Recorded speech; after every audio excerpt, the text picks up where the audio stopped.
I was born in Dublin, Ireland in 1965, which meant as a child in the 70s and a teenager in the 80s. And then I moved to the United States in 1989.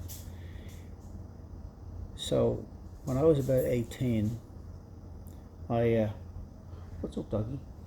When I was about 18, I decided with a friend of mine to go up to Newry in Northern Ireland, which was on the border. And the reason that we would go to Newry was it was over the British border and things were cheaper there. Anything like electronics or tyres for your car, whatever, all that kind of stuff. Quite a bit cheaper. Fill your tank up, all that stuff. Because it was all UK. So it was quite a normal thing for us to do, was go up over the border into Newry. The place was literally it was a town that was geared towards people from the south coming up and spending their money and whatever. Then you go back across the border and you dirty up your tyres and stuff so they wouldn't look like you just bought them and all this kind of stuff, you know, whatever, trying to get your stuff back without getting duty charged to you or whatever. Anyway, we were up there, a friend of mine and I, and being about, would have been 1983 maybe, so about 18, and I had an old Toyota Hi-Ace van, which was basically about the size of a Volkswagen van, but made by Toyota. And we were up there doing our thing. Now, you have to understand that all our lives as children and teenagers, every day on the news is the bombings in Northern Ireland and tanks and soldiers and all this kind of stuff. Now down south, we didn't see very much of that. We didn't see any tanks and soldiers, but we were aware of what was going on not so far away. So we would see the stuff on TV, hear on the radio all the time, non-stop. Bombings, IRA, murders, whatever, terrorism, jail, all of that. And you get kind of curious as a teenager. You're like, oh, it's just sort of curious, yeah? So we decided brilliantly that we were going to head to Belfast to see what it was all about. We weren't going to tell anybody. We were just going to go say we're going to Newry, and then we were going to just really actually go to Belfast and see what it's like. Not maybe the wisest decision. Certainly not one that any of our parents would have approved of. Anyways, we drive up into Belfast, and at the time we would have had to go to security at the border, you know, say we're going shopping in Newry or whatever. Now, keeping in mind, the number plates or tags, as they're called in America, are distinctly different in the south of Ireland than the north of Ireland. The north of Ireland, they have a yellow plate. It's a yellow plate with black letters, and the south of Ireland would have a red plate with black letters or black with chrome letters. But anyway, they stood out very obviously. So here we are driving this van with south of Ireland tags on it, number plates, whatever. We drive up into Belfast. We're directed to a car park or parking lot where it was the only place you could park if you didn't have permits and all this crap to get in closer into the city, because they had all these big barriers and all kinds of gates and stuff you couldn't go through. Anyway, we get ourselves into the car park. We get on a bus that takes us into the city. So we're walking around like, oh, look at that, soldiers and tanks and military vehicles and crazy, like just surreal in a way, even though we knew it was there, we never actually saw it with our own eyes, you know. So we do this for a while, we're checking stuff out, whatever, and but you're very aware of this presence. It's a strange feeling, you haven't dealt with it, you know. There's just, everywhere you look, the soldiers, and there's this kind of but the people there seem to think it was perfectly normal. They just carry on doing their shopping, whatever. Anyway, a bit of time goes by and we decide it's probably time to get out of there. So we take the bus back to the car park, and then we get in a van, and it's starting to get dark now. Now, you've got to remember, 1980s, there's no GPS, there's no cell phones, there's none of that. So we promptly get lost.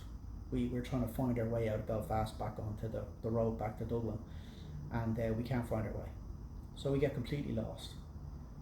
And we turn around a corner, and we're about a block away from one of these big gates blocking parts of the city off. And when we turned the corner, we could probably see 4 or 5 soldiers. But by the time we made it down a few feet, there was a whole lot more of them came out of I don't know where. And the next thing we're surrounded. Now, we might as well had I'm a bomb painted on the side of this. It's a van, a panel van with Irish number plates in the middle of Belfast. Literally, you couldn't ask for more trouble if you tried. So anyway, we're screamed at to get out of the van. We're terrified. We're 18. We're told to kneel down on the curb and just shouting at us. Soldiers are going mental and guns drawn, and we're just absolutely terrified. And they proceed to rip the van to pieces in front of us. Like the door panels are coming out all over the place. Bits, everything that's in the van is outside on the ground.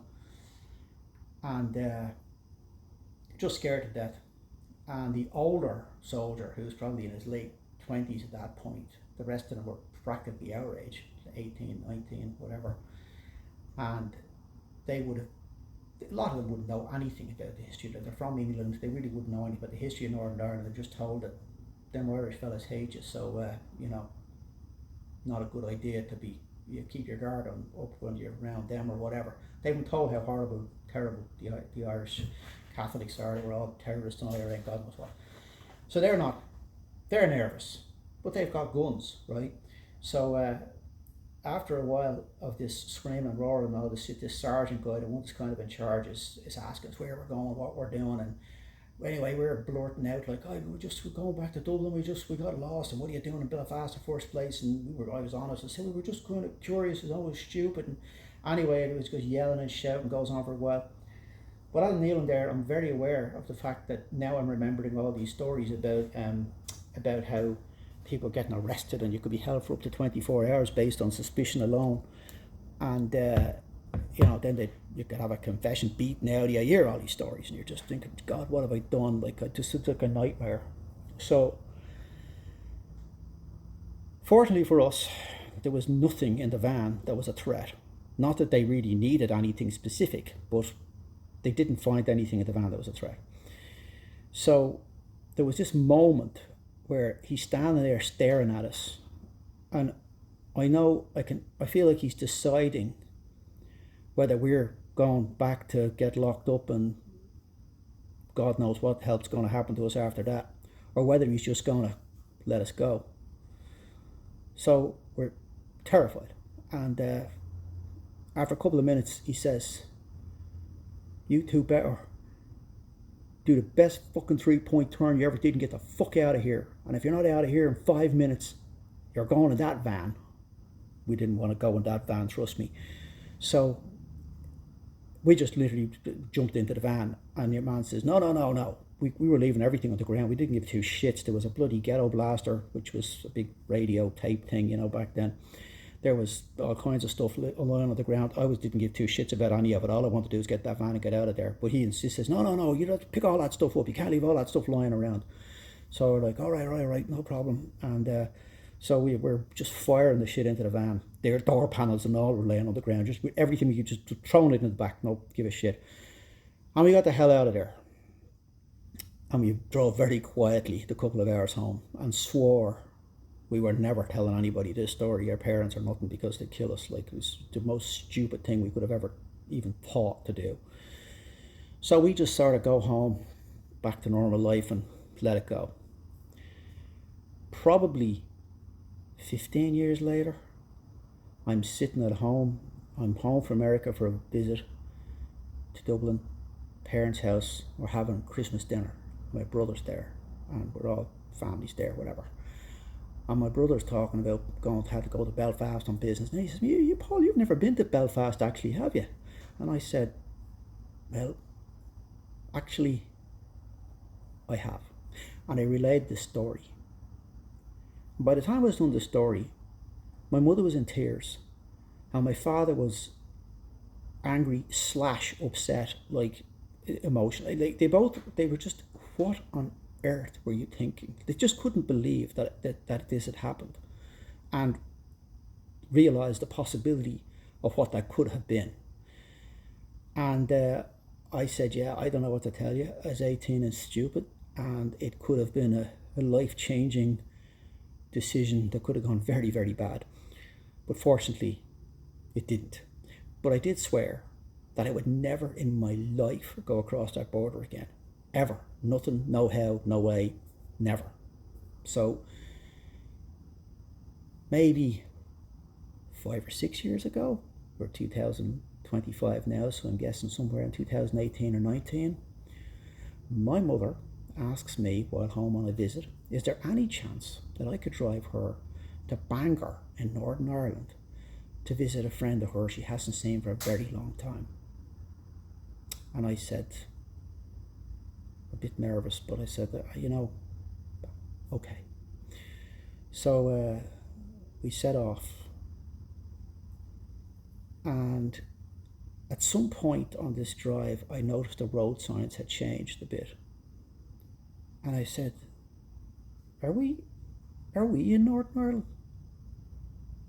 And my brother, who was driving with us, says, yeah, we crossed the border 10 minutes ago. I said, I didn't even see a sign. I'm sure there was a sign, I just wasn't paying attention, but there was something to say this is Northern Ireland. But anyway, the difference between when I went, where there was barriers and gates and military and all this stuff, and now was unbelievable. So anyway, we drive up into Northern Ireland, we head into Belfast. Seems like a pretty normal city, nothing really standing out. And you'd notice when the other city, we actually went to the Titanic exhibition, which was amazing. And then we drove on out to Bangor, and we had a good day, and my mother met her friend. It was a lovely day. We went and got something to eat, grand, and then we drove back to Dublin later. But the difference in the experience, whatever, was that 40 years later, 1985, 30 something years later, was incredible. So things are certainly not perfect in Northern Ireland. There's still a lot of tension between people who like to be part of the Republic of Ireland and people who want to remain in the UK, which are the loyalists, loyal to the Queen, tend to be Protestant, whatever. The Irish tend to be Catholic and want to call themselves Republicans and want to be part of the Republic of Ireland. And this will go, this has been going on for a very, very long time, and that's for another day. The point of this whole thing is to say that change happens. We're living in crazy times right now, and it can get very hopeless and very daunting, and you just wonder, where is this all going? But to see Northern Ireland in 1983 or whatever it was, and to see it today is shockingly different. I mean, it's literally amazing. So yes, it's not ideal. There is problems, whatever. There's definitely still tensions between those communities, but the level of violence has seriously reduced, and the freedom to move between the countries and so forth has changed. So anyway, point is, don't give up hope, because you never know. We just have to keep pushing and pushing, and change can happen. That's all I got on that.